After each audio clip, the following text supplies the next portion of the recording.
Estamos a abril 1 del 2018 y nuestro tema de hoy es: porque Cristo vive, nosotros viviremos. Porque Cristo vive, nosotros viviremos. Mateo 28:1 señala el siguiente acontecimiento. Pasado el día de reposo, al amanecer del primer día de la semana, vinieron María Magdalena y la otra María a ver el sepulcro. Y hubo un gran terremoto, porque un ángel del Señor, descendiendo del cielo y llegando, removió la piedra y se sentó sobre ella. Su aspecto era como un relámpago y su vestido blanco como la nieve. Y de miedo de él, los guardas temblaron y se quedaron como muertos. Mas el ángel, respondiendo, dijo a las mujeres: no temáis vosotras, porque yo sé que buscáis a Jesús, el que fue crucificado. No está aquí, pues ha resucitado como dijo. Primera de Corintios 15:20 anuncia la victoria. Mas ahora Cristo ha resucitado de los muertos, primicias de los que durmieron, o sea, de los que murieron, es hecho. Jesús es la primera persona que resucita para nunca más morir. ¿Cuántos le dan gloria a Dios?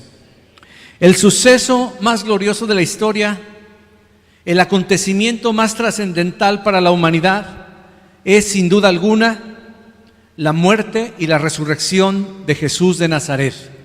Jesús el Cristo, el Mesías prometido. La muerte del Señor, derramando su sangre, pagó por completo la deuda y el castigo por nuestros pecados delante de nuestro Dios, que es santo, que es justo.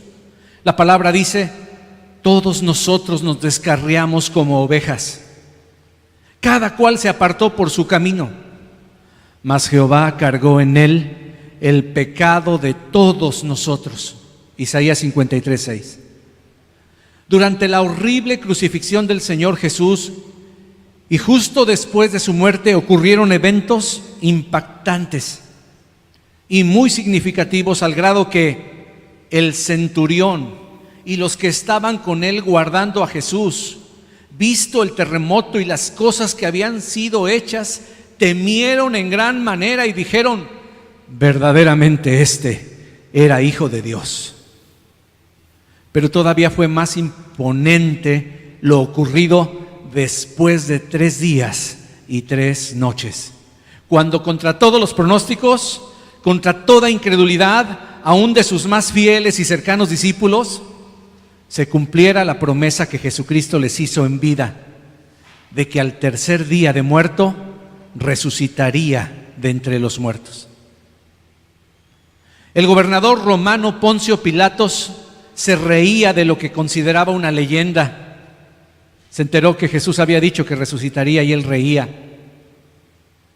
Los sacerdotes judíos, Anás y Caifás, sumos sacerdotes, ignorando la enorme cantidad de profecías cumplidas en la persona de Jesús, y solo por miedo a que los discípulos raptaran el cuerpo muerto de Jesús y propagaran el engaño de su resurrección, convencieron al gobernador de poner una guardia romana y un enorme sello en la entrada de la tumba donde pusieron al Señor Jesús.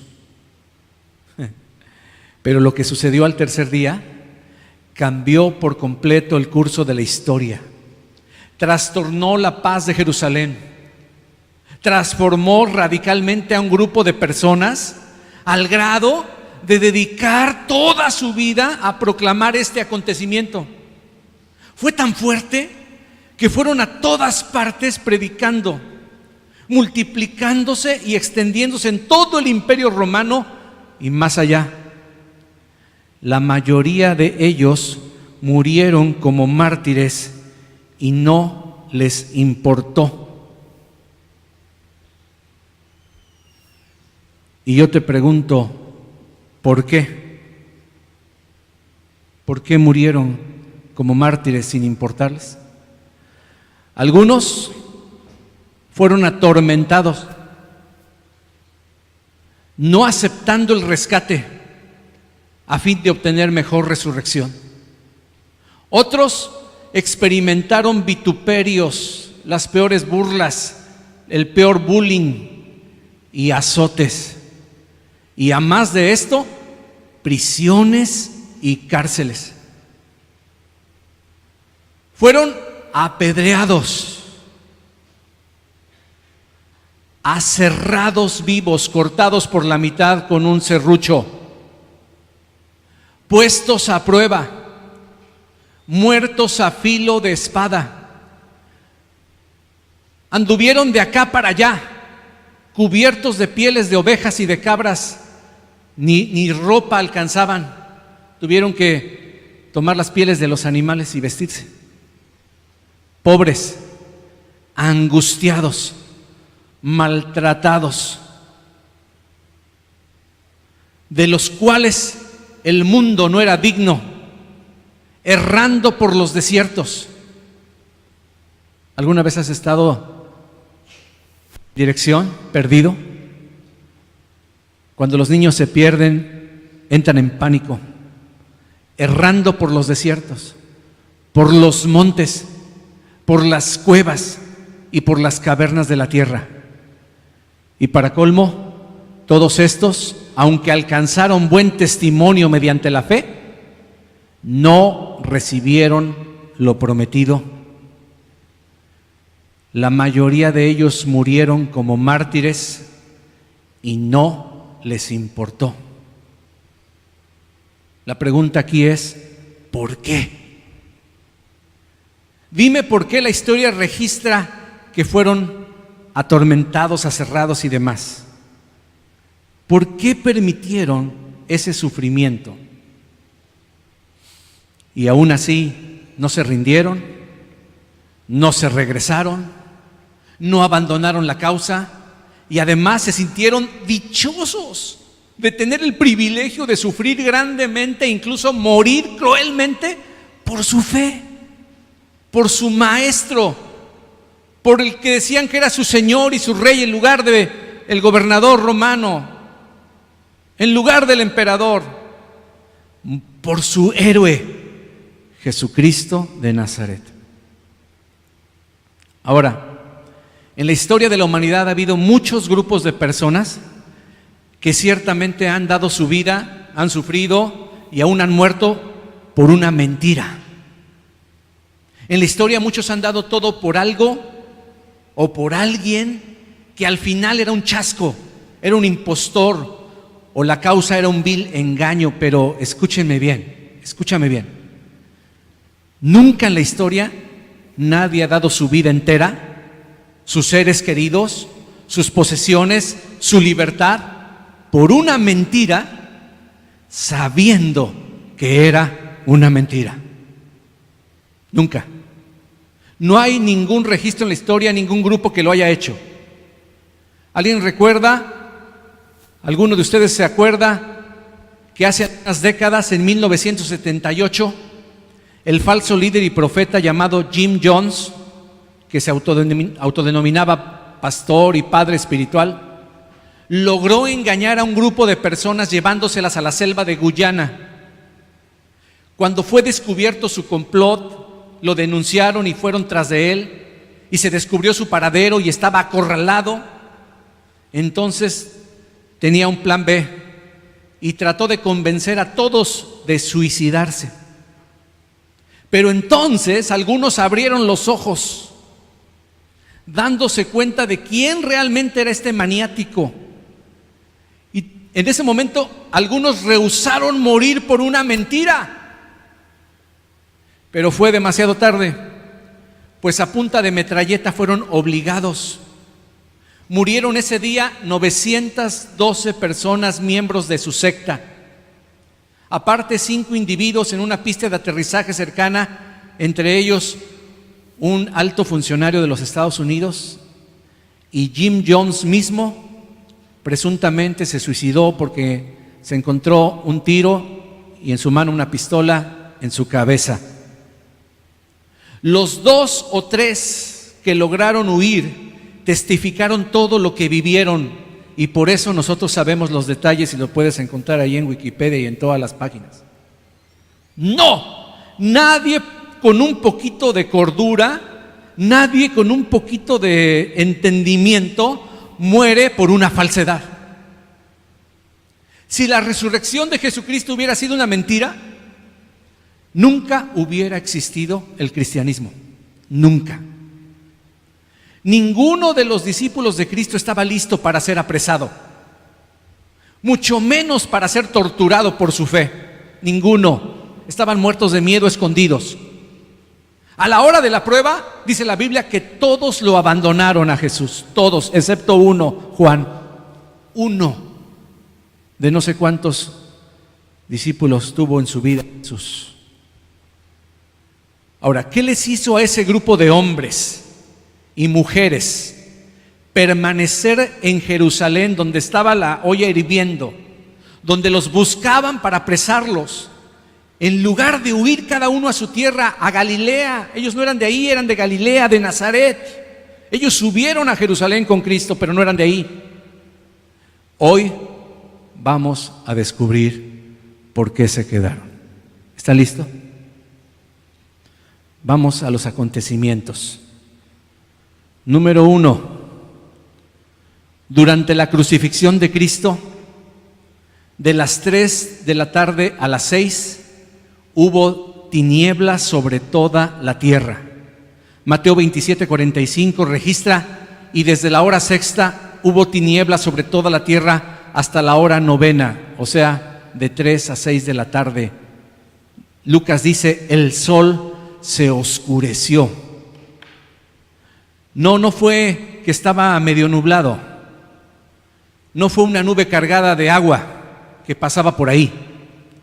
Tinieblas cubrieron toda la tierra, dice. Yo no sé si interpretar toda la tierra como toda la tierra o toda la región, pero más bien creo que fue toda la región, por lo menos Jerusalén y sus alrededores, estaban cubiertos por oscuridad, toda la ciudad, toda la región. No era una oscuridad normal. Algo estaba sucediendo. Número 2. Los soldados y los que estaban cerca escucharon las pocas palabras que Jesucristo dijo en la cruz. Ciertamente un crucificado, hermano, casi no puede hablar, pues cada respiración, cuando él hace, tiene que levantar todo su cuerpo, y si está clavado como Jesús es peor. En cada respiración, para poder respirar, tiene que hacer un esfuerzo enorme para levantar su cuerpo y que sus pulmones puedan ser llenos. Imagínate para hablar. Pero aún así escucharon cuando los crucificados maldecían a sus mártires. Escucharon aún así cuando este hombre atendió la petición de uno de los malhechores crucificados a su lado. Le escucharon decir que tenía sed, como a muchos otros crucificados antes que él. Pero lo que nunca habían escuchado es a un crucificado gritar: Padre, perdónalos, porque no saben lo que hacen. Habían escuchado 1000 veces cómo los maldecían, cómo los odiaban y aborrecían esos crucificados, pues claro. Pero nunca se había escuchado a uno que pidiera el perdón de Dios para sus verdugos romanos. Y el centurión y toda la guardia lo escuchó. Número 3. Juan 19:30 registra que cuando Jesús hubo tomado el vinagre, dijo, consumado es. Lucas 23:46 dice: entonces Jesús, clamando a gran voz, dijo: Padre, en tus manos encomiendo mi espíritu. Y habiendo dicho esto, murió. En ese momento sucedieron varias cosas.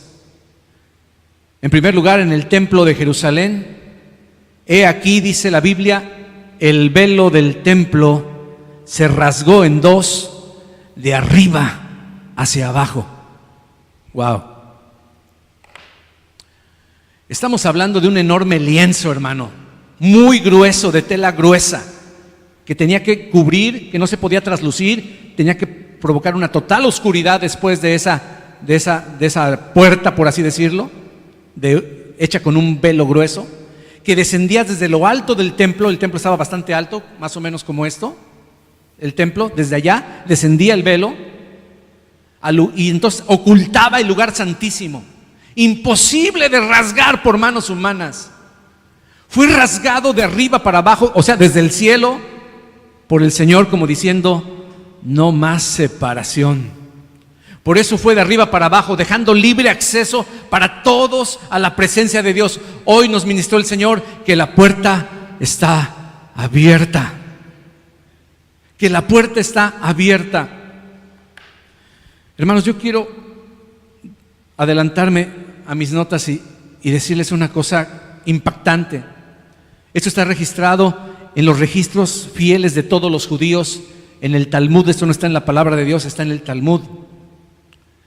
Pero está registrado que ellos tenían una tradición muy importante, no sé cuándo empezaría, pero el día de la expiación, el día que pedían perdón por los pecados de todo el pueblo, el día que el sacerdote una vez al año entraba, no sin sangre, al lugar santísimo, ellos acostumbraban en la puerta del tabernáculo, del templo, poner un lienzo, un cordel color rojo carmesí.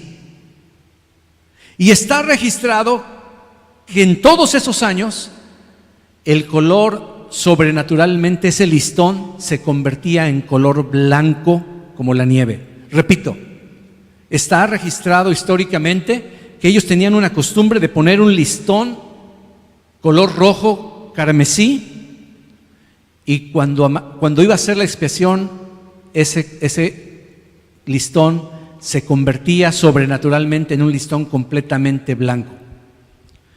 Pero dice los registros que a partir del año 30, o más bien está escrito así, 40 años de la caída de Jerusalén, que fue en el año 70, 40 años antes de la caída de Jerusalén, todas las veces que se puso ese cinta color carmesí, nunca, jamás se volvió a teñir de blanco o a convertirse en un cordón blanco.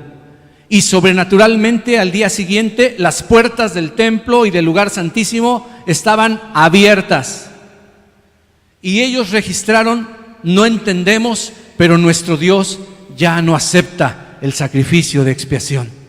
Por eso sabemos que el Señor Jesucristo fue crucificado en el año 30 después de Cristo. Hay un desfasamiento de 3 años. Realmente el año 30 no tenía Jesús 30 años, tenía 33.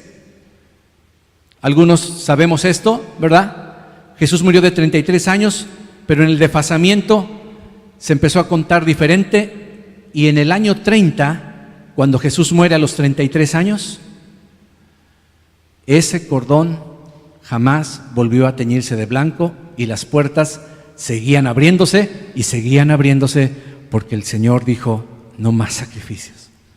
Porque el Señor dijo: no, y aún así los judíos no entienden, no comprenden que ya no es el sacrificio de machos cabríos, de toros, que ya Dios ya nos perdonó en Cristo Jesús, que el velo se ha roto y que la entrada al lugar santísimo está para todo aquel que quiera, todo aquel que crea. ¿Cuántos dicen gloria a Dios por ello?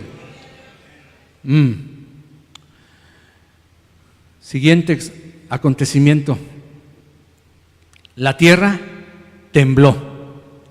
El original dice que se sacudió, como se sacuden las cosas violentamente. O sea, no fue un temblorcito cuando murió Jesús, fue un terremoto en toda la región. ¿Cómo lo sabemos? Porque dice: y las rocas se partieron, las rocas se quebraron. Un sismo pequeño no quiebra las rocas. Eso fue impactante. Por lo menos se calcula que el terremoto fue de más de 8.5 grados en las escalas actuales. Las rocas se partieron. Y por si fuera poco, Mateo 27:52 registra que se abrieron los sepulcros. que los sepulcros se abrieron. Algunos de los sepulcros, los de la gente rica, eran en las montañas, eran en los montes, en las piedras calizas grandes, donde cavaban una cueva y ahí ponían a sus muertos y tapaban esas enormes tumbas con enormes piedras. Esas piedras pesaban alrededor de 1 tonelada, 1,5 toneladas.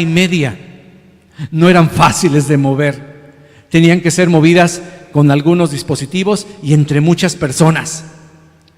Los sepulcros, dice la Biblia, se abrieron. Número 4, Mateo 25, 54. Por eso el centurión y los que estaban con él guardando a Jesús, visto el terremoto y las cosas que habían sido hechas, temieron en gran manera. Temieron en gran manera y dijeron estos soldados romanos despiadados: verdaderamente este era Hijo de Dios.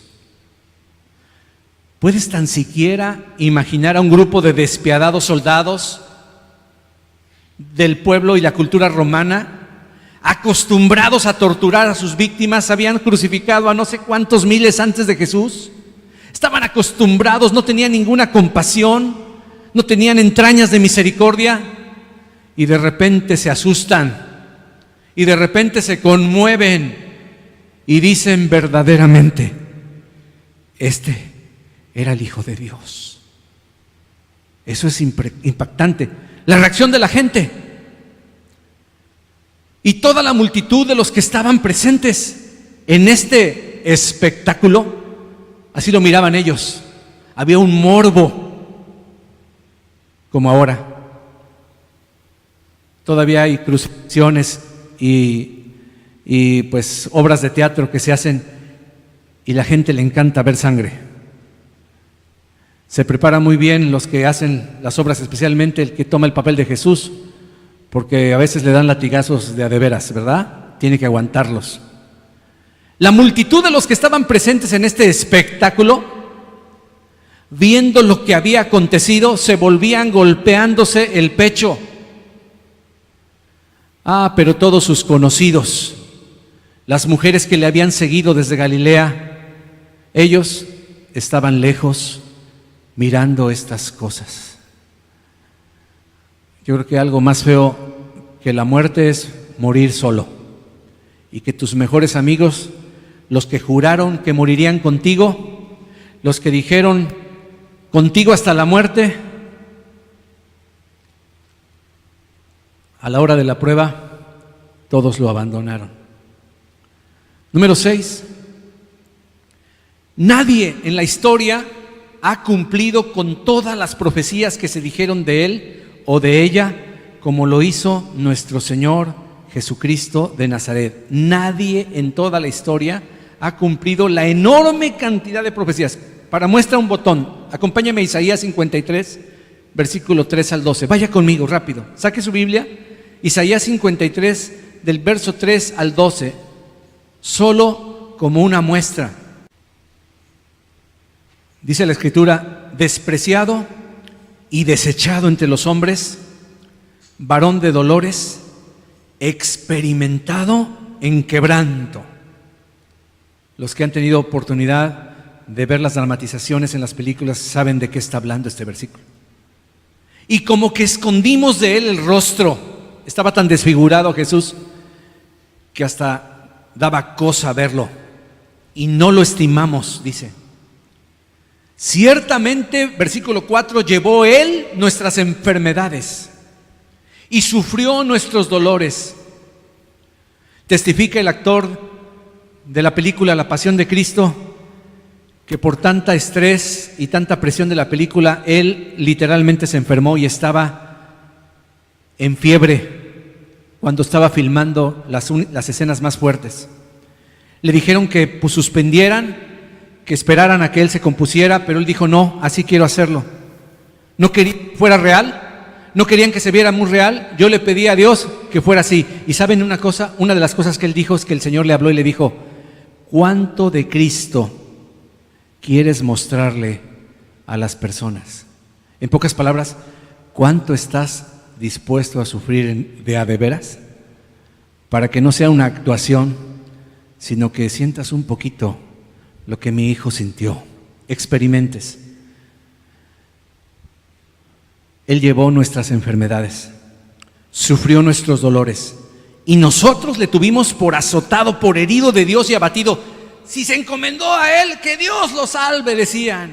Oh, si a Dios clamó, que venga y que baje ahí, que baje de la cruz, y entonces creeremos en Él. Versículo 5: mas Él herido fue por nuestras rebeliones, molido por nuestros pecados.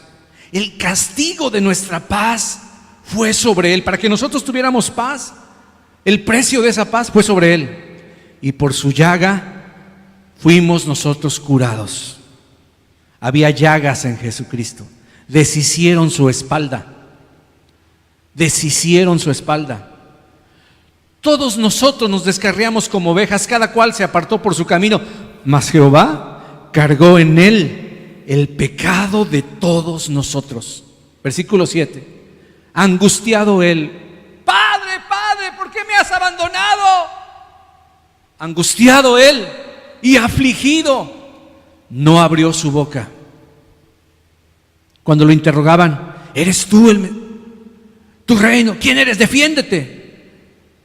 Como cordero fue llevado al matadero, y como oveja delante de sus trasquiladores enmudeció, y no abrió su boca, no se defendió.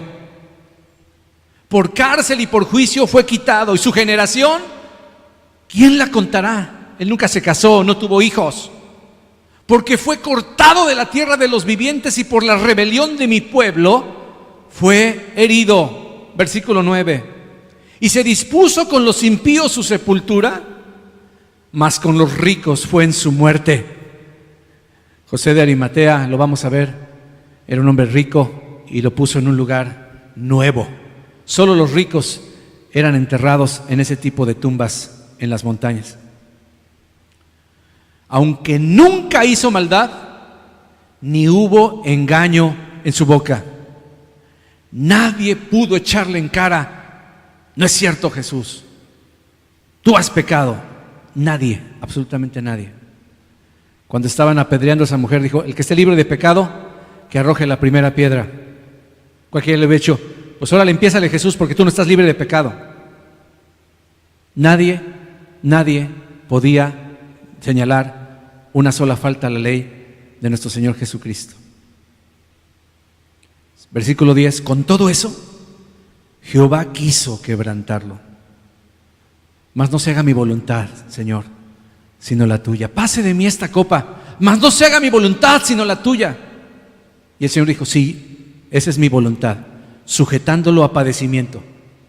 Pero cuando haya puesto su vida en expiación por el pecado, verá linaje. A ver, grita conmigo esto: vivirá por largos días. ¿Cómo? Aquí está diciendo que lo mataron. ¿Cómo que tendrá linaje? ¿Cómo que vivirá por largos días? ¿De qué está hablando? De la resurrección. Y la voluntad de Jehová será en su mano prosperada. Y luego dice el versículo 11: verá el fruto de la aflicción de su alma. Verá el fruto de la aflicción de su alma. Él nos estaba ya viendo. Él estaba mirando adelante en los siglos la multitud de personas que iban a cambiar, que iban a ser salvas, y valía la pena tanto sacrificio. Cuando te miraba a ti, antes de que tú siquiera tuvieras genealogía, antes de que tú nacieras, antes de que tus tatarabuelos existieran, Él ya estaba satisfecho, mirando el fruto de la aflicción.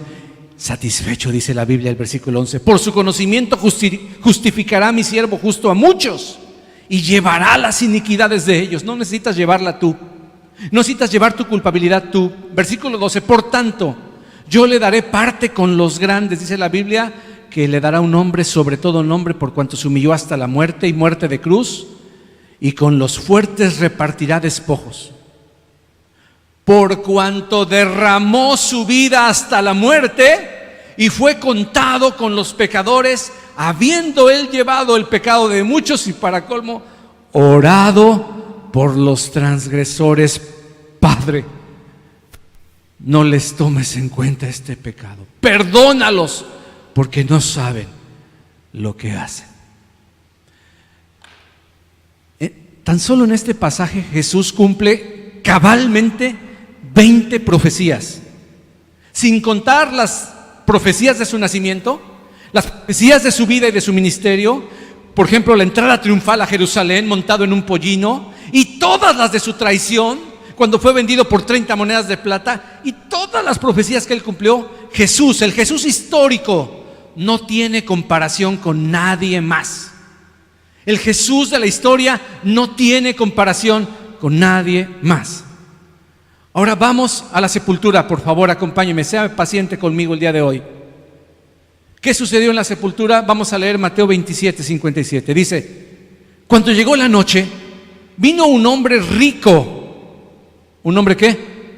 Rico, de Arimatea, llamado José, que también había sido discípulo de Jesús. Él creyó en Cristo también. Este fue a Pilato y pidió el cuerpo de Jesús. Entonces Pilato mandó que se le diese el cuerpo.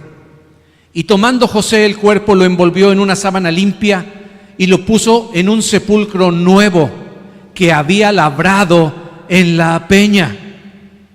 Y después de hacer rodar una gran piedra a la entrada del sepulcro, se fue. Contrató trabajadores para cerrar la tumba, ¿verdad?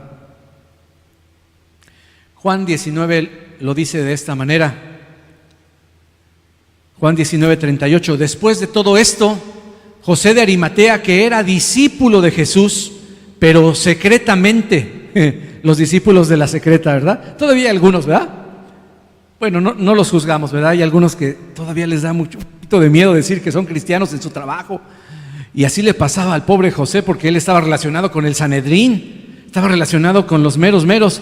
Así que secretamente, por miedo de los judíos, rogó a Pilato que le permitiese llevarse el cuerpo de Jesús, y Pilato se lo concedió. Entonces vino y se llevó el cuerpo de Jesús. Atención, también Nicodemo, se convirtió Nicodemo, el que le dijo: te es necesario nacer de nuevo. Se convirtió el brother. Un sacerdote judío que fue a visitarlo de noche, Nicodemo, se convierte, porque dice: también Nicodemo, el que antes había visitado a Jesús de noche, vino trayendo un compuesto de mirra y de áloes, como 100 libras, 50 kilos, aproximadamente 100 libras de ungüentos de áloes, o sea, de cremas para embalsamar el cuerpo del Señor Jesús. ¡Wow! Estos dos habían sido ganados por la fe en Cristo Jesús. Para colmo, se colocan guardias romanos en la tumba. Ahora, te estoy poniendo esto para que mires las condiciones, ¿ok? Al día siguiente, que es después de la preparación, se reunieron los principales sacerdotes y los fariseos ante Pilato, el gobernador romano, diciendo: Señor, nos acordamos que aquel engañador dijo, viviendo aún: después de 3 días resucitaré. Manda pues que se asegure el sepulcro hasta el 3er día, no sea que vengan sus discípulos de noche y lo roben y lo hurten el cuerpo y digan al pueblo: resucitó de entre los muertos, y será el postrer error peor que el primero. Bien que conocían las profecías y sabían lo que Jesús había dicho, y decían: ¿no será que sus discípulos están planeando robarse el cuerpo para decir que Él resucitó? Y entonces mira lo que hizo Pilato. Pilato les dijo: ahí tenéis una guardia, id, aseguradlo como sabéis. Mira las condiciones. Entonces ellos fueron y, número 1, aseguraron el sepulcro. Número 2, sellaron la piedra con un enorme sello, que pobre de aquel que lo rompiera, muerte segura. Y 3, pusieron una guardia romana enfrente de la tumba. Yo te pregunto, ¿Quién en su sano juicio osaría siquiera acercarse a la tumba a querer robarse el cuerpo de Jesús?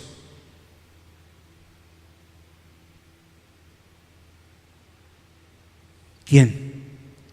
Así se aseguró la tumba de nuestro Señor. Pero después de 3 días y 3 noches, como lo había profetizado el mismo Señor Jesús, sucedieron los siguientes acontecimientos.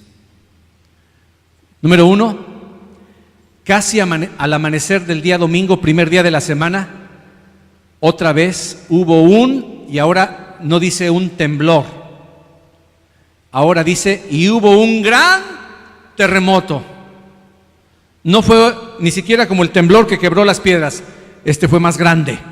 Hubo un gran terremoto. Número 2, un ángel del Señor, descendiendo del cielo y llegando, removió la piedra y se sentó sobre ella. Su aspecto era como un relámpago y su vestido blanco como la nieve. ¿Cuál fue la reacción de estos soldados? De miedo del ángel, los guardas temblaron como gelatinas y se quedaron como muertos, como si el chapulín colorado les hubiera aplicado su chipote chillón. Ahí se quedaron. Estamos hablando de guardas que pobres de ellos si se dormían, pobres de ellos si se cansaban, y más al tercer día. Ellos tenían todas las órdenes, sabían lo que estaban haciendo, pero ahí, al ver al ángel bajando, mira, hermano, las películas de ficción, se quedan chiquitas, hermano. Estamos hablando de soldados grandes, robustos, valientes, temerarios, que temblaban como gelatina. ¿Quién no? El ángel que bajó era de muy alto rango, hermano. Probablemente era un arcángel. Algunos piensan, seguro fue el arcángel Miguel. Ve tú a saber, la Biblia no lo dice, solo dice que fue impresionante. Por si esto no fuera poco, durante el terremoto se abrieron los sepulcros y muchos cuerpos de santos, gente que creyente del Antiguo Testamento, que habían dormido, que habían muerto, y la Biblia le llama dormido porque los que mueren en el temor de Dios no están muertos, están dormidos solamente, se levantaron y saliendo de los sepulcros después de la resurrección de Cristo, no fue antes, sino después, vinieron a la santa ciudad Jerusalén y aparecieron a algunos, a unos cuantos, a muchos, porque ¿cuántos se levantaron? Muchos. Esto no fue un loquito que llegó diciendo que se le apareció la Llorona. Esta no es una leyenda urbana. Muchos volvieron a ver y a tocar a sus antepasados, así como vieron y tocaron el cuerpo de Jesús. Fue un evento súper impactante para muchísimas familias de Jerusalén. Resucitaron con cuerpos semejantes al de Cristo resucitado, y Cristo los llevó como primicias al cielo, como dice la Biblia, como las gavillas en la fiesta de los primeros frutos. No solo resucitó Cristo, sino que Él llevó sus primicias al cielo y dijo: mira, Señor, no solo te traigo mi vida, te traigo la vida de varios. Y trajo un ramillete de hombres y mujeres de Dios, pero por un tiempo esos hombres y mujeres de Dios llegaron y consolaron a sus familias. ¿Tú te imaginas el impacto de eso? ¿Tú crees que esto se quedó así encerrado? Afortunadamente no había televisión, prensa como ahora, pero si no hubiera sido algo inaudito, hubiera salido en Primer Impacto, Al Rojo Vivo, en todos los shows y talk shows que hay ahora. Todas las cadenas noticiosas hubieran dicho: se levantaron los muertos y asustaron a muchos. Yo creo que no tanto se asustaron, se impresionaron. Eso quedó en la vida de las personas. Porque mira, una cosa es ver a Lázaro salir de la tumba y eso es impactante, pero Lázaro volvió a morir con un cuerpo igual al nuestro. Pero ver a tus seres queridos con un cuerpo como el de Cristo, que podía comer, que podía beber, pero que podía traspasar las paredes. Eso fue impactante y no es una leyenda urbana. Número 5, el ángel que abrió la tumba proclamó la noticia a las mujeres que iban a ungir el cuerpo del maestro, y dice Mateo 28:5: mas el ángel respondiendo dijo a las mujeres: no temáis vosotras, porque yo sé que buscáis a Jesús, el que fue crucificado. No está aquí, pues ha resucitado como dijo. Venid, ved el lugar donde fue puesto el Señor, e id pronto y decid a sus discípulos que ha resucitado de los muertos, y he aquí va delante de vosotros a Galilea, ahí le veréis, he aquí os lo he dicho. Dice el siguiente verso, me impacta: entonces ellas, saliendo del sepulcro, mira qué mezcla, con temor y gran gozo. ¿Cómo es eso? Pues yo no sé, es una mezcla de temor, de impacto, y una mezcla de un regocijo, un gozo que no lo podían controlar. Fueron corriendo a dar las nuevas a sus discípulos. Desafortunadamente no les creyeron. No habían creído en Jesucristo. Todavía hay mucha gente incrédula. Pero, ¿y los soldados? ¿Qué hicieron los soldados? ¿Qué podían hacer? Dice la Biblia lo siguiente: los soldados, mientras ellas iban, he aquí unos de los guardias, los que se pudieron recuperar, los que no estaban todavía ahí en el piso temblando y paralizados, dieron aviso a los principales sacerdotes de todas las cosas que habían acontecido. De locos van con Pilato a decirle: ¿qué crees? Bajó un ángel y abrió y Cristo resucitó en nuestras narices. Eso hubiera significado la muerte de todos ellos. Nada tontos, en lugar de ir con Pilatos, fueron con Anás, con Caifás y con todo el Sanedrín a decirles: ¿saben qué? Eso es lo que ha acontecido. Y reunidos con los ancianos y habido consejo, dieron mucho dinero a los soldados. Ahora, no solamente había guardas romanos, había guardias de la guardia que custodiaba al sumo sacerdote, guardias judíos. Dice que convocaron inmediatamente a una junta de consejo urgente, reunidos con los ancianos, y habido consejo, dieron mucho dinero a esos soldados, los sobornaron para que dijeran: sus discípulos vinieron de noche y lo hurtaron. Sí, cómo no.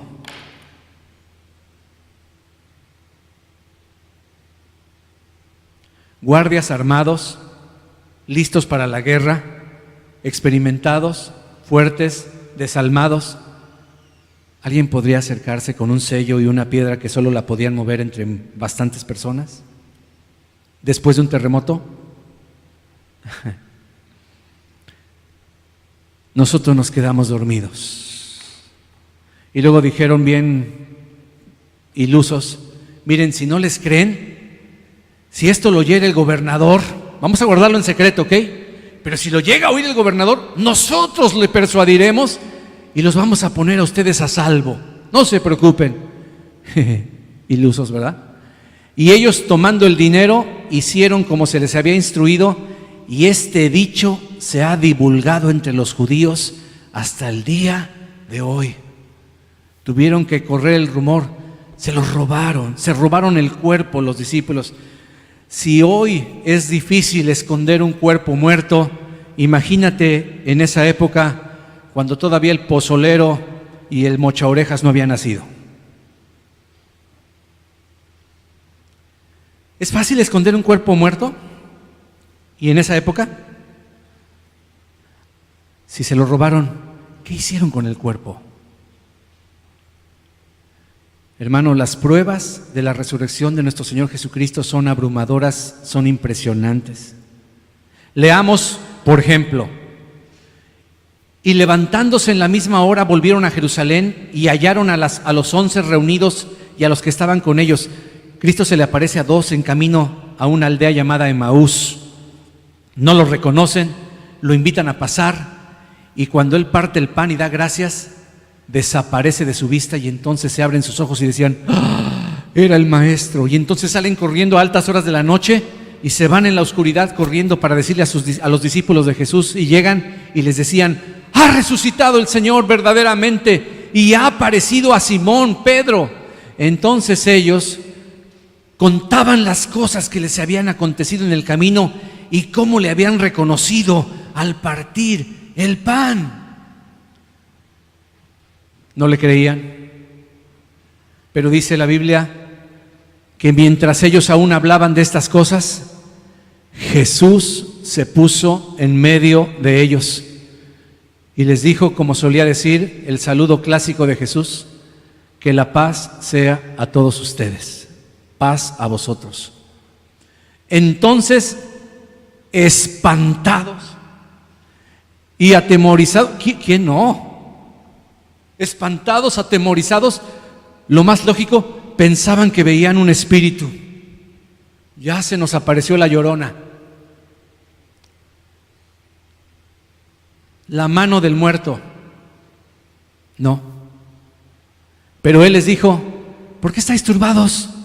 Y vienen a vuestros corazones estos pensamientos. El Señor conocía los pensamientos y sigue conociendo tus pensamientos. Sabe lo que yo estoy pensando y lo que tú estás pensando en este preciso momento. Él lo conoce todo. Y les dijo: mirad mis manos y mis pies, que yo mismo soy. Ahora pálpenme, tóquenme, véanme, porque un espíritu no tiene carne ni huesos, como veis que yo tengo. Y diciendo esto, les mostró las manos y les mostró los pies horadados. Y como todavía ellos de gozo no le creían y estaban maravillados, les dijo: bueno, ¿les sobró un tamal? ¿Alguna tostadita? ¿Qué tienen? Tengo hambre. ¿Pidió algo de comer? ¿Tienen algo para comer? Entonces le dieron parte de un pez asado y un panal de miel, y Él lo tomó y comió delante de ellos. No se vio el pez asado pasar por encima de él, ¿verdad? Estaba comiendo con ellos, estaban así, wow. Y les dijo: estas son las palabras que os hablé estando aún con vosotros, que era necesario que se cumpliese todo lo que está escrito de mí en la ley de Moisés, en los profetas y en los salmos. Entonces les abrió el entendimiento para que comprendiesen las Escrituras. Y yo le pido a Dios que hoy abra nuestro entendimiento. ¿Cuántos dicen amén? Porque solo cuando viene el Espíritu Santo, y lo vimos la semana pasada, cuando Él sopla, les dice: recibid el Espíritu Santo. En ese momento ellos pudieron entender. Nadie puede entender la palabra a no ser que sea por el Espíritu de Dios. Entonces les abre el entendimiento y les dice: hey, así está escrito, y así fue necesario que el Cristo padeciese, el Mesías padeciese y resucitase de los muertos al tercer día, y que se predicase en su nombre el arrepentimiento, el perdón de los pecados en todas las naciones, comenzando desde Jerusalén. Y ustedes son testigos de estas cosas. He aquí, yo enviaré la promesa de mi Padre sobre ustedes, pero quédense ustedes en la ciudad de Jerusalén hasta que sean investidos de poder desde lo alto. ¿Todavía no están listos? Cuando venga sobre vosotros el Espíritu Santo, me seréis testigos en todas partes. ¿Testigos? Si hiciéramos un juicio legal para saber si la resurrección de Cristo fue verdadera, estos serían unos cuantos testigos de la resurrección de Jesús. Número 1, las mujeres, discípulas del Señor, lo vieron, lo tocaron, hablaron con Él. Los discípulos lo tocan, le dan de comer, lo escuchan, Él los ministra, les prepara el desayuno en otra ocasión en la orilla de la playa, les da instrucciones y para colmo, delante de ellos asciende a los cielos frente a sus ojos, y 2 ángeles les dicen que están mirando de bobos aquí el cielo. Calmados, este mismo Jesús, así como le veis subir al cielo, así vendrá de los cielos. Y estos, wow. Estamos hablando ya no de los 12, de muchos discípulos. Porque primeramente os he enseñado lo que asimismo recibí, que Cristo murió por nuestros pecados conforme a las Escrituras, y que fue sepultado y que resucitó al tercer día conforme a las Escrituras. Y aquí vienen los más testigos. Y que apareció a Cefas y después a los 12. Cefas era Pedro y después a los 12. Después apareció, escucha este versículo por favor. Después apareció a más de 500 hermanos a la vez, de los cuales muchos viven todavía y otros ya están durmiendo. 500 testigos. Mira, se puede engañar a 1, a 2, a 3, a 500 al mismo tiempo. Después apareció Jacobo, su hermano, Santiago. Después a todos los apóstoles. Y al último de todos, dice Pablo, como a un abortivo me apareció a mí, porque yo soy el más pequeño de los apóstoles, que no soy digno de ser llamado apóstol, porque yo perseguí a la iglesia de Dios. ¿Qué puede hacer que una persona, la más empeñada en destruir el cristianismo, en desbaratar, en deshacer, en raer de la tierra a todos los que se decían discípulos de Jesucristo, qué puede hacer que una persona que odia a los cristianos de la noche a la mañana se convierta en el principal representante del cristianismo, y del cual en estos días se está estrenando la película para que tú mires un poquito quién era el apóstol Pablo? ¿Qué es lo que puede hacer que una persona que odia a los cristianos ahora esté dispuesto a morir por Jesucristo? Lo único que puede hacer es que Cristo se le aparezca y él lo mire vivo, porque una de las señales de todos los apóstoles es esta: todos los apóstoles de fundamento vieron a Jesucristo resucitado. Yo sé que puede haber más apóstoles, pero ya no son los apóstoles de fundamento. No me quiero meter en ese problema, pero todos los que se dicen apóstoles es porque han visto a Jesucristo como su Señor y Salvador en visión, de una manera muy real. Uno de los historiadores más honesto y más entregado a investigar lo que sucedió, dice en Hechos capítulo 1, versículo 1: en el primer tratado, Teófilo, le está dedicando esto a una persona culta, una persona instruida, hablé acerca de todas las cosas que Jesús comenzó a hacer y enseñar. ¿Cuál es el primer tratado? El Evangelio de Lucas. Este es el segundo tratado. Hasta el día en que fue recibido arriba, después de haber dado mandamientos por el Espíritu Santo a los apóstoles que había escogido. Y luego dice: a quienes también, después de haber padecido, se presentó vivo con muchas pruebas. El original dice indubitables. ¿Qué significa eso? Que no dejan lugar a ninguna duda. Pruebas indubitables que no se pueden refutar, apareciéndoles durante ¿cuántos días? 40 días, y hablándoles acerca del reino de Dios. No es que se apareció la Virgen, es que Cristo estuvo conviviendo con ellos 40 días. En el Evangelio de Lucas, para que mires cómo era Lucas, empieza así el primer tratado. También fue dedicado a Teófilo. Puesto que ya muchos han tratado de poner en orden la historia de las cosas que entre nosotros han sido, ¿qué? Ciertísimas. No pudo encontrar otra palabra. Si fuera el Chavo del 8 diría verdaderesísimas. Puesto que ya muchos han tratado de poner en orden la historia de las cosas que entre nosotros han sido, ¿cómo? Ciertísimas, tal como las enseñaron los que desde el principio, ¿qué cosa? ¿Lo vieron con qué? No es de que me contaron, me dijeron, lo supe, lo vieron con sus ojos. Y vuelvo a repetir, ¿qué hace que una persona abandone su familia, las posiciones, esté dispuesto a huir errante, perseguido, proclamando la palabra del Señor, a veces sin comer, a veces sin poder dormir, a veces azotados, a veces perseguidos, aserrados, muertos y todo lo que te leí. ¿Qué es lo que hace que una persona pueda dedicarle toda su vida a una causa si es que esto fuera una mentira? Por lo menos yo no estaría dispuesto a dar ni siquiera un minuto de mi tiempo por una mentira. Repito, aquí lo subrayé, la historia de las cosas que entre nosotros han sido ciertísimas, lo vieron con sus ojitos que se han de comer los gusanos, ¿verdad?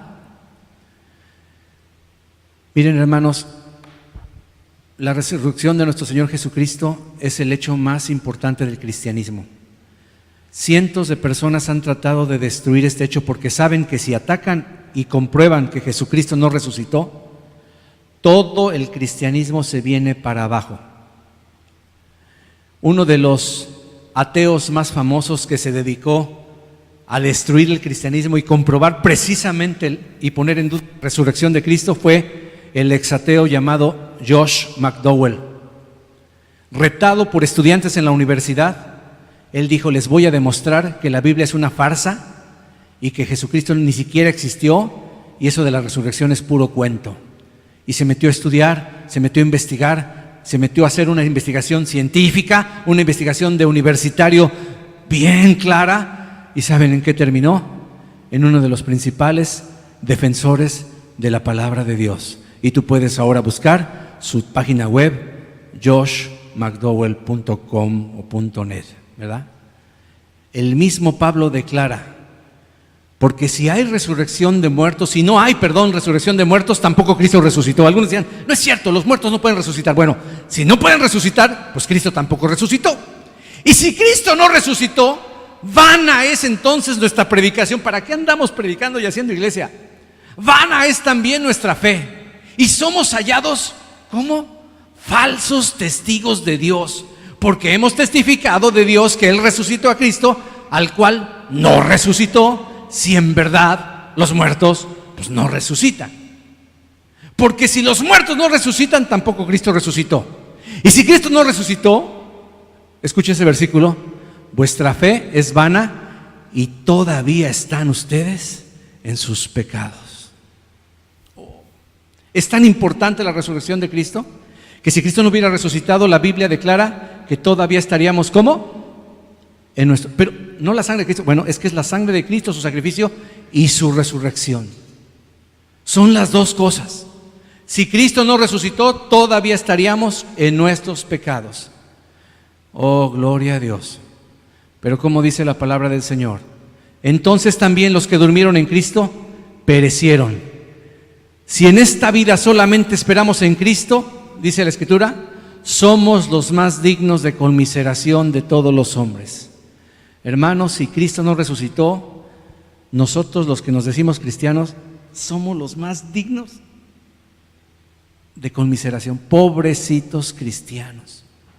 Pero dice, y lástima que no salió bien ahí el PowerPoint, dice: mas ahora Cristo ha resucitado de los muertos, primicias de los que murieron es hecho. Porque por cuanto la muerte entró por un hombre, también por un hombre la resurrección de los muertos. Porque así como en Adán todos mueren, también en Cristo todos los que están en Cristo serán vivificados, pero cada uno a su debido tiempo. Cristo, las primicias, luego los que son de Cristo en su venida. Cristo, luego los que resucitaron con Cristo, esos santos que aparecieron por 40 días son las primicias. Y luego los que son de Cristo, ¿cuándo van a resucitar? A su venida. Y los que estemos vivos seremos transformados en un abrir y cerrar de ojos. Aleluya. ¿Qué aplicación tiene para nosotros la resurrección de Cristo? Ya se me acabó el tiempo, pero voy a usar rápidamente 6 cosas, decirte. Romanos 6:4 dice: porque somos sepultados juntamente con Él para muerte por el bautismo, lo vimos hace 2 semanas, a fin de que como Cristo resucitó de los muertos para la gloria del Padre, así nosotros también andemos ¿en qué? En una vida nueva. Ya no nos queda a los que decimos ser cristianos andar en la vieja vida. La vida nueva te la ofrece el Señor cuando tú crees que Dios lo levantó de los muertos. El segundo beneficio Así también vosotros, hermanos míos, habéis muerto a la ley mediante el cuerpo de Cristo, para que seáis de otro. Tenemos otro dueño ahora, del que resucitó de los muertos, a fin de que llevemos fruto para Dios. ¿Tu vida es infructuosa? ¿No has dado fruto suficiente para Dios? Aférrate a la resurrección de Jesucristo. Número 3. ¿Quién es el que murió? ¿Quién es el que condenará, perdón? Cristo es el que murió, más aún el que también resucitó, el que además está a la derecha de Dios, el que también intercede por nosotros. Solo tenemos un intercesor y con ese nos basta. Tus oraciones no solo son escuchadas, sino son atendidas y presentadas al Padre, porque tienes un abogado, tienes un intercesor en los cielos. ¿Cuántos dicen gracias, Señor? A veces no sabemos cómo pedir, pero ese abogado sabe cómo presentar la petición al juez de todos los jueces. Amén. Para eso sirven los abogados. 4. Porque Cristo para esto murió, resucitó y volvió a vivir, para ser Señor, así de los muertos como de los que viven. Yo tengo un Señor, ¿y tú? ¿Tú tienes un Señor? ¿Por qué me decís Señor, Señor, y no hacéis lo que yo os digo? Romanos 8:11. Y si el Espíritu de aquel que levantó de los muertos a Jesús mora en vosotros, el que levantó de los muertos a Cristo Jesús, vivificará también vuestros, ¿qué cosa? Cuerpos mortales. O sea, este pedazo, este pellejo, este pedazo de pescuezo, ¿verdad? Esta carne y hueso y un pedazo de pescuezo, dice, por su Espíritu que mora en vosotros, mi sanidad, mi liberación, tu sanidad, tu milagro está garantizado, porque si el Espíritu de aquel que levantó de los muertos a Jesús vive en ti, el poder de la resurrección va a vivificar tu cuerpo el día de hoy. ¿Cuántos dicen amén? Y por último, Jesús les dijo, yo soy la resurrección y la vida. El que cree en mí, aunque esté muerto, vivirá. La mayoría de los seres humanos nos damos cuenta que esta vida de 80, 90 años no nos alcanzó para todo lo que queríamos, mucho menos. Hay una frustración en el ser humano diciendo, pero si yo antes tenía vida, pero ¿cómo ha pasado el tiempo tan rápido? Ahora vimos a una de las jovencitas, de las adolescentes, de las niñas que conocimos en sus 24 años sirviendo ahí en un restaurante, y decíamos, pero si apenas me acuerdo cuando era una pequeña. Gente dice, no voy a hacer lo que tanto quiero, ¿cómo quisiera vivir eternamente? ¿Cómo quisiera tener una nueva vida? Y por eso existen las teorías de la reencarnación y tanta mentira. Pero ¿sabes? Hay una verdad que dijo Jesús, yo soy la resurrección y la vida. El que cree en mí, el que cree en mí, el que cree, y solo el que cree en mí, aunque esté muerto, va a revivir, va a resucitar, va a vivir. Porque termino con esto. Si confesares con tu boca que Jesús es el Señor y creyeres en tu corazón que Dios le levantó de los muertos, serás salvo. Porque con el corazón se cree para justicia, pero con la boca se confiesa para ser salvo. Pues la Escritura dice, todo aquel que en Él creyere no será avergonzado. Todo aquel que en Él cree no será avergonzado. Nunca serás avergonzado ni por tus amigos, ni por tus maestros, ni por tus compañeros de trabajo. Porque si tú pones hoy tu fe en aquel que dijo, después de 3 días me levantaré, y se levantó. Hermano, hay una tumba vacía, la única tumba vacía de un líder religioso. Todos los demás están enterrados. Solo hay una que está vacía. Solo una. Solo hay un camino, solo hay una verdad y solo hay una vida. Y la oportunidad es hoy. Y tu oportunidad de tener una vida nueva es hoy. Ya no me da tiempo de testificarles, pero si estamos aquí mi esposa y yo, es porque Cristo vive. Unos días antes de venir, recibimos a nuestro pastor en nuestra casa en la Ciudad de México, en el Estado de México, y estábamos comiendo y de repente yo vi que él se turbó, se quedó viendo hacia un lugar, se puso nervioso, bajó la vista y hasta se le atoró el bocado. Yo me quedé pensando, ya se está ahogando mi pastor. No nos dijo nada, pero antes de salir nos dijo: bueno, Gustavo, te tengo que decir algo. Hace rato miré un ángel traspasar la puerta de tu casa y meterse directamente a tu recámara, y yo nunca había visto eso. Así que pues ahí los dejo. Qué lindo, ¿no? Te dice, hay un ángel y ya me voy. Y se sale y dice, les recomiendo que vayan a la recámara y oren y le pregunten al Señor qué quiere, porque hasta donde yo sé, cuando un ángel viene para darte un mensaje, para enviarte, para bendecirte. Así que Dios te bendiga, Gustavo, y se fue. Nos quedamos viendo mi esposa y yo. ¡Wow! Nos metimos a la recámara. En cuanto entramos había una fragancia impresionante, riquísima. Nunca la he vuelto a oler en toda mi vida. No vimos a nadie, pero la presencia de Dios estaba ahí. Comenzamos a hincarnos. Empezamos a tener una visión. Yo tuve una visión como si estuviera en un avión y veía las regiones de un país. Y en cada región comencé a orar en diferentes lenguas que nunca había orado en toda mi vida. Después de 21 años de estar aquí en el área de la bahía, ahora sé que se parecían mucho a camboyano, vietnamita, chino, hindú y otros idiomas que yo he escuchado en esta área, en esta región. Hermano, Cristo está vivo, es real.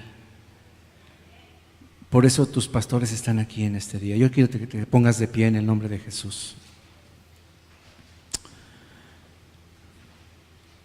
Perdóname que ya tomé más tiempo de lo debido. Pero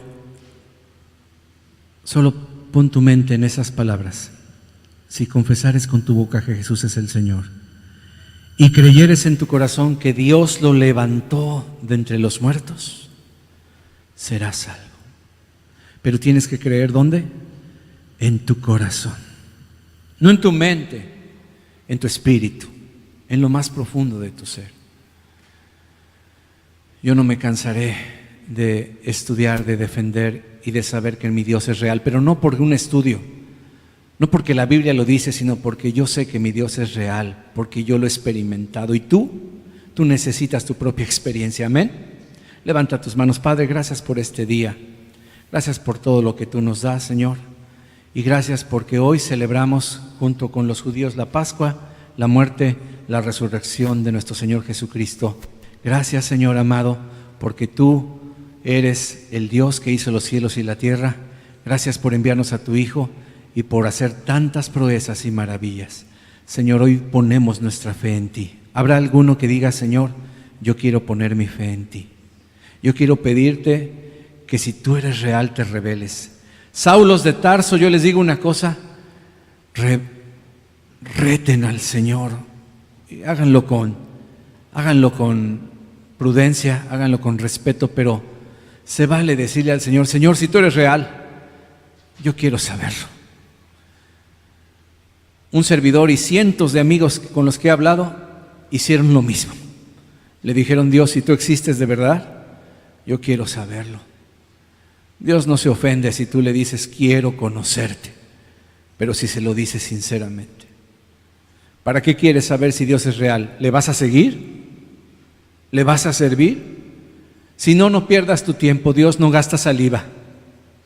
Pero si tú quieres saber si Dios es real, para entregarle tu vida, te aseguro que Dios te va a revelar quién es Él. Gracias, Señor. Amén. Que Dios los bendiga, hermanos. Vamos a felicitar.